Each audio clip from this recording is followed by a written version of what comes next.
teman, ketemu kembali dengan saya, Dewi.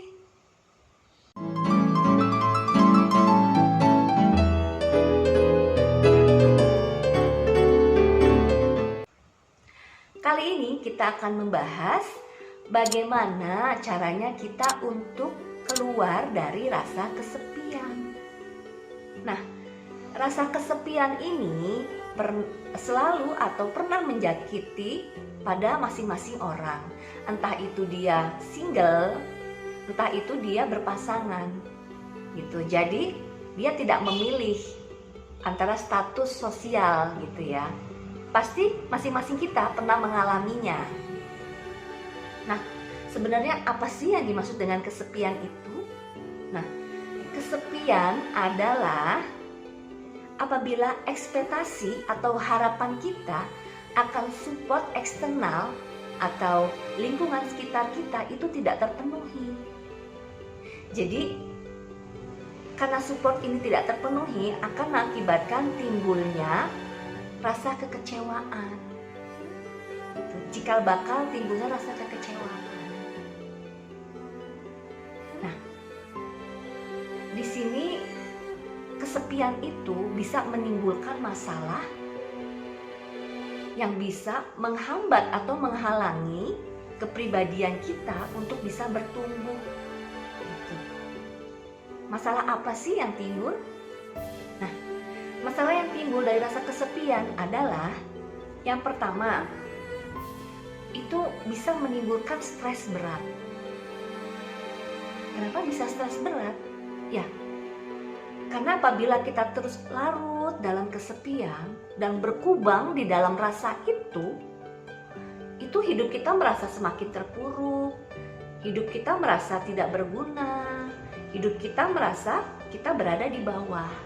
Gitu. Kita tidak punya teman, kita merasa sendirian, tidak punya teman, gitu. Jadi kita merasa terpuruk dan itu mengakibatkan stres berat. Kalau secara biologis, kalau kita dalam keadaan stres berat itu meningkatkan hormon kortisol. Hormon kortisol ini yang mengakibatkan bisa melemahnya imun tubuh kita. Nah, akibat melemahnya imun tubuh kita, itu kita cepat sekali dihinggapi macam-macam penyakit. Nah, terus yang kedua adalah kita susah berkembang. Jadi kita stuck aja di kondisi seperti itu, gitu. Tidak berkembang. Mengapa? Ya karena kita dengan rasa kesepian itu kita tidak percaya diri, kita merasa tidak disupport oleh orang lain, gitu. Tidak ada gairah untuk maju, untuk berkembang. Ya itu sehingga menimbulkan susah kita. Kepribadian kita, hidup kita untuk berkembang. Jadi mandek aja di posisi seperti itu. Yang ketiga adalah seperti yang saya sebutkan yang pertama ya, kita gampang sakit.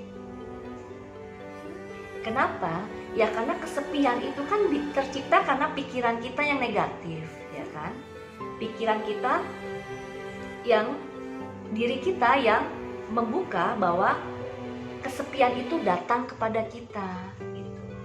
Kita menerima kesepian itu datang dan stay atau tinggal di dalam pikiran kita.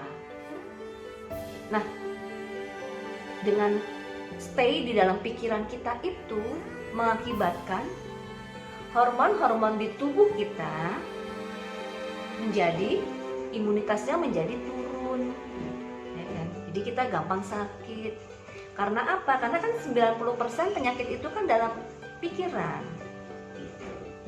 Jadi kalau pikirannya sudah insecure, otomatis tubuh juga menanggapinya, mereaksinya juga akan negatif juga gitu. Jadi dia akan semakin turun juga kesehatannya. Dan yang keempat adalah susah produktif. Nah, bagaimana mau kita produktif kalau kita saja merasa kita itu sendirian, tidak disupport, ya kan? Dan kita sulit untuk bergerak, kita sulit untuk maju, untuk berkembang. Sehingga pikiran-pikiran yang negatif itu yang membuat kita tidak produktif.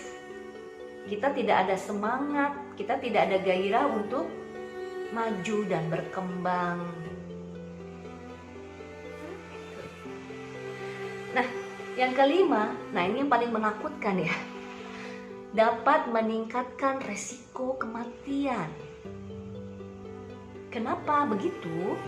Ya, itu sebenarnya sambungan dari 4 faktor yang di atas sebelumnya ya. Karena kita negative thinking atas kesepian, jadi daya tahan tubuh kita menjadi lemah, otomatis banyak penyakit yang datang.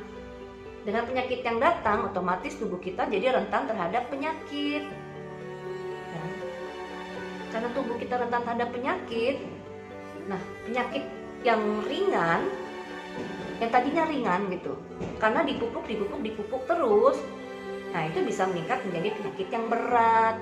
Atau kita sudah ada bawaan penyakit ya, ada penyakit yang serius gitu ya. Contohnya seperti kayak tumor atau talasemia atau hati atau penyakit darah tinggi atau ya. Terus tapi ya itu karena dipupuk terus dengan rasa negatif, rasa kesepian itu, otomatis penyakit-penyakit itu akan lebih cepat berkembang. Dengan berkembang menjadi lebih buruk ya di tubuh kita, ya itu akan meningkatkan resiko kematian. Nah, di sini saya akan membagikan bagaimana caranya kita untuk mengatasi kesepian. Yang pertama adalah kita harus menyadari bahwa manusia adalah makhluk sosial. Manusia perlu berinteraksi dengan manusia yang lain, gitu. Manusia perlu keep in touch dengan yang lain, gitu. Mengapa seperti itu ya? Karena itu seperti hubungan kita perlu berhubungan dengan orang lain, itu seperti kebutuhan dasar manusia. Sudah kebutuhan dasar manusia. Gitu. Kita perlu sharing, kita perlu komunikasi, bertukar pikiran, tukar pengalaman, tukar pendapat, ya kan? Bisa saling take and give. Bisa saling menerima dan memberi. Nah, yang kedua adalah caranya kita melakukan aktivitas yang kita sukai sesuai dengan passion kita atau sesuai dengan hobi kita. Ya misalnya kalau kamu yang suka dengan otomotif atau suka dengan kuliner, dengan cooking atau dengan artistik ya, berkesenian, ya silakan gitu. Kembangkan sesuai dengan hobi atau passion kita. Itu membuat kita lebih bergairah gitu ya, membuat kita merasa hidup kita terisi gitu, dengan kegiatan-kegiatan yang lebih positif dan bermanfaat. Yang ketiga adalah cari pertemanan yang lebih luas lagi. Misalnya pertemanan kita dalam komunitas gitu ya. Misalnya kita senang komunitas, misalnya kita tergabung dalam komunitas seni gitu ya. Terus silakan berteman dalam komunitas seni, atau kita berkomunitas dalam bidang mobil gitu ya, atau dia hobi dalam perbengkelan gitu kan, suka ada komunitasnya, atau komunitas penyuka tanaman-tanaman gitu kan. Nah, situ. Atau kita berteman, mencari teman dalam medsos, media sosial itu di internet ya. Nah itu maupun secara pribadi maupun juga tergabung dalam komunitas. Jadi cari yang sevibrasi dengan passion yang sama gitu. Dan mencari teman ini itu tidak tidak hanya pada untuk mereka yang single saja, tapi mereka yang sudah berpasangan atau berkeluarga itu juga penting.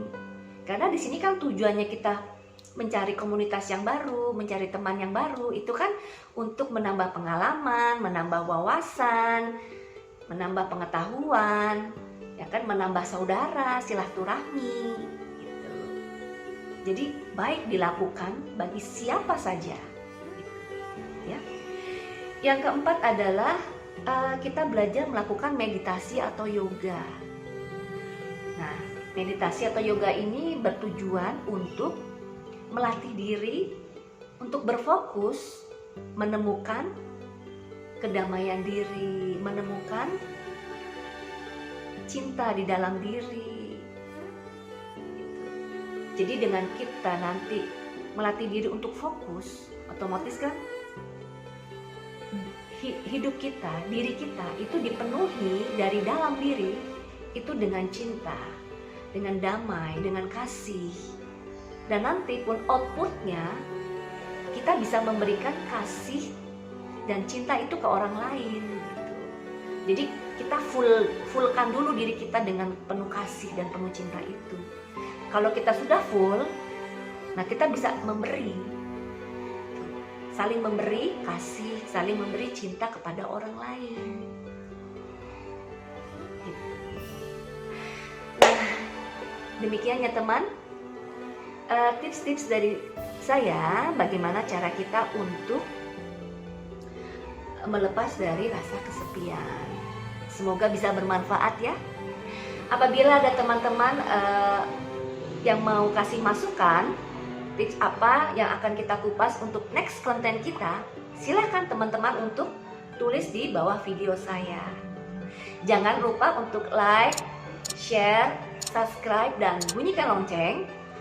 Nah, itu akan ada notif bila setiap saya mengupload video baru. Jadi jangan ketinggalan ya teman-teman. Nah, terima kasih teman-teman. Jadikan kita pribadi yang lebih bersyukur. Jadikan kita pribadi yang lebih penuh cinta, penuh kasih, penuh sayang. Rahayu.